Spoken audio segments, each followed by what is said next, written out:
lomu ka dzana na makumembirhi wa vatirhi va doroba-nkulu ra Joni va hlongoriwile. Va nyikiwe mapapila yo va hlongola ni miholo ya tsevu wa tin'hweti. Leswi swi ta endzhaku ka ku va huvo leyintshwa yi vule leswaku tikontraka ta vona a ti le enawini. Meyara Mpho Phalatse u ri vufambisi lebyi nga hundza byi endle xihoxo xo pasisa ku thoriwa ka vona. There's a difference between political office and the administration.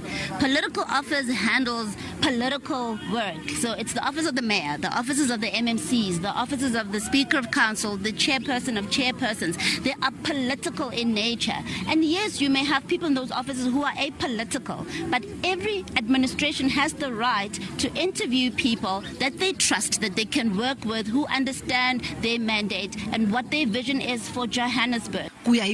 Vatirhi lava khumbekaka va ta fanela ku tlhela va endla swikombelo swa mintirho ya vona. Loko hi le tlhelo ANC leyi nga lahlekela Idoroba-nkulu tin'hweti tinharhu leti nga hundza yi vula leswaku yi ta lavisisa. We will be asking for clarity from the municipality so that if there is a need for the provincial government or the MEC for local government to invoke his powers in terms of section 106 to look at the matter in detail, we will do that. Hi le tlhelo kolomu ka dzana wa mapapila ya vun'wini bya tiyindlu ta RDP ma nyikiwe vavuyeriwa eNaledi eSoweto.